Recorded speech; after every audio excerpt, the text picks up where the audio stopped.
Imagine being judged not for who you are, but for what you do.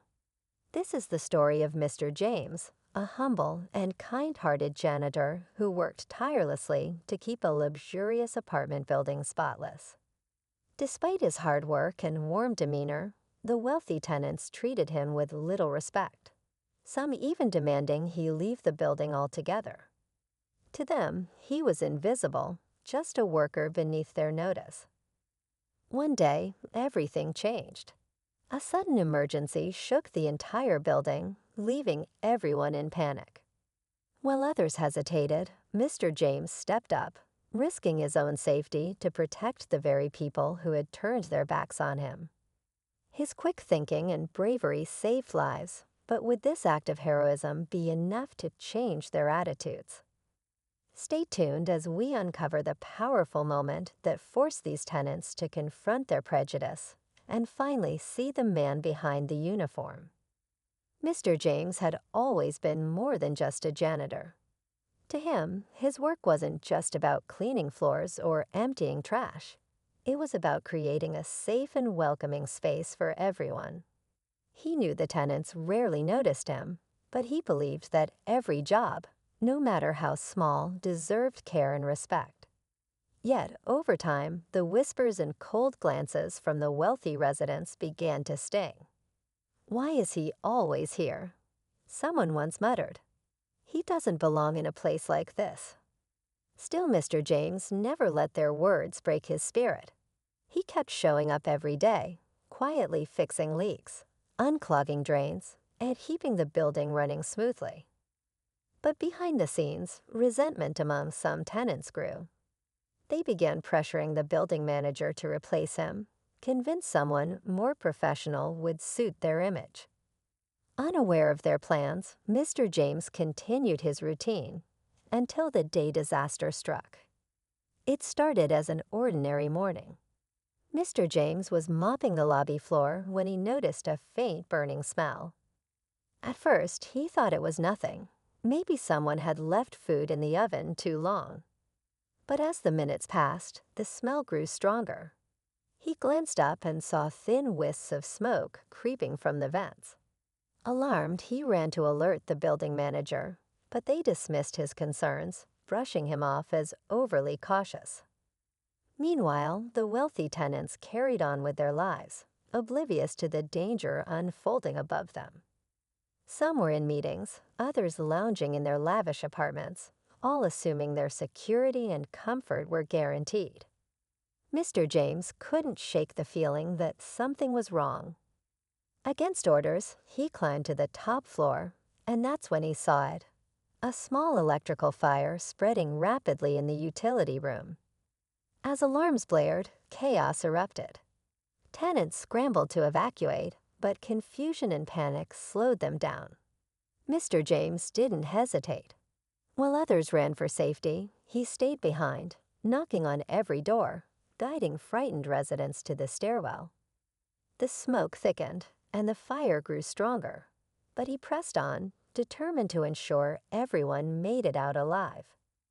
The tenants, many of whom had looked down on him, now found themselves relying on the very man they had dismissed. Some began to see him in a new light, but the danger was far from over. The fire spread faster than anyone could have imagined, consuming the upper floors in thick black smoke.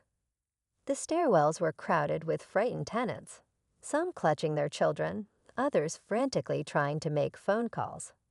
Mr. James remained calm, his voice steady as he guided people down to safety. He knew every inch of the building, every shortcut, and every hazard, and he used that knowledge to lead the way. But just as he was about to head down himself, a terrified woman cried out, "My daughter, she's still inside." Her voice was trembling, and tears streamed down her face as she pointed to her apartment on the 12th floor. Without a moment's hesitation, Mr. James turned back, running against the flow of people to search for the child. The heat was unbearable, and the smoke burned his lungs, but he didn't stop. He pushed through the thick haze, calling out for the little girl. In the chaos, his mind raced with questions.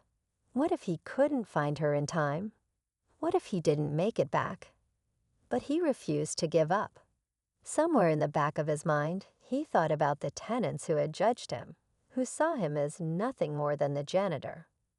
None of that mattered now. He finally heard a faint cry coming from a corner of the apartment. There she was, curled up and coughing, too scared to move. Scooping her up in his arms, he fought his way back to the stairwell. The building groaned as the flames roared louder, and the path to safety was becoming dangerously narrow. Every second felt like an eternity as he carried her through the smoke-filled halls, the exit still far from reach. Just as Mr. James reached the stairwell with the little girl in his arms, a deafening crash echoed through the building. Part of the ceiling on the lower floors had collapsed, locking the main exit.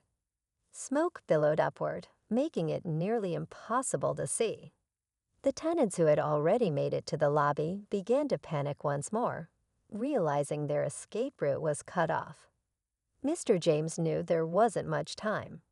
Holding the child tightly, he tried to stay calm as his mind raced for a solution.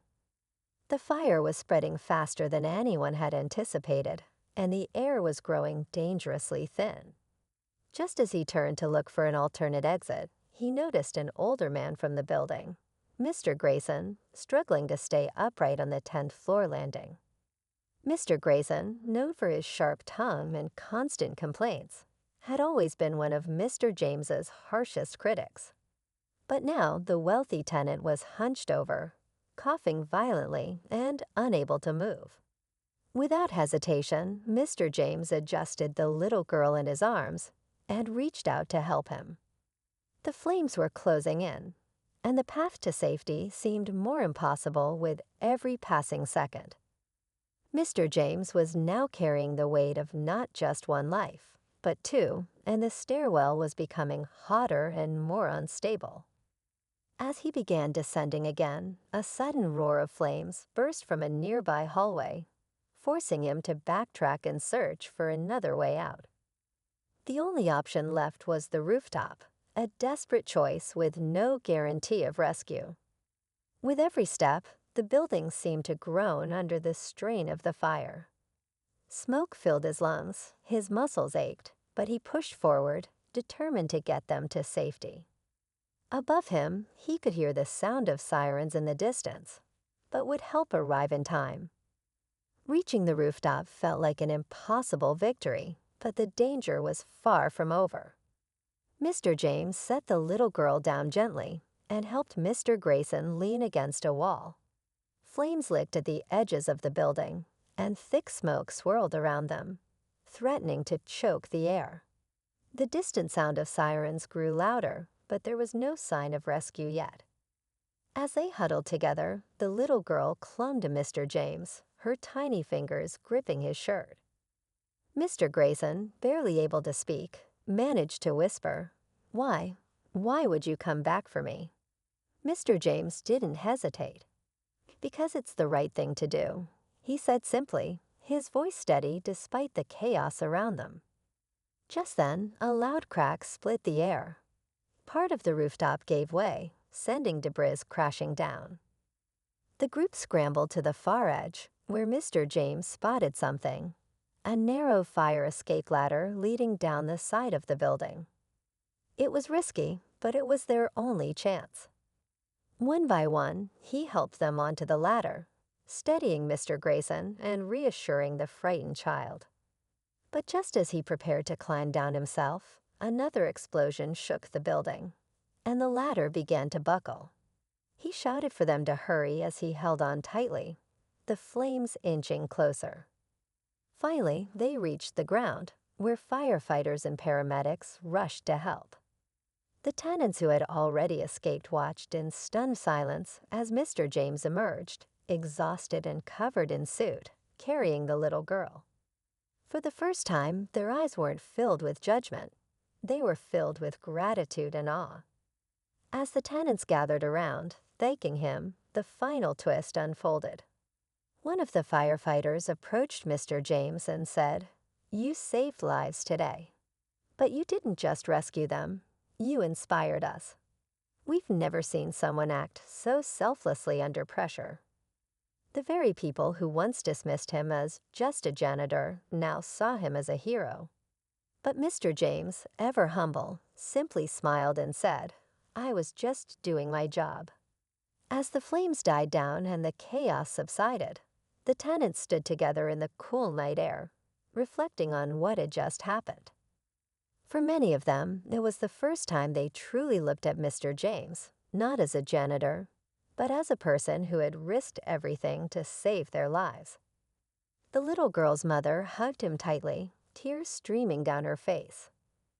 "Thank you," she whispered. "You're the reason my daughter is still here." Word of Mr. James's bravery spread quickly, and in the days that followed, the tenants came together to honor him. They raised funds to help him and even offered to help support his family.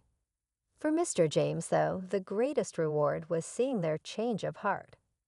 The once divided building began to feel like a community, united by the courage of one man who taught them the power of kindness and humility.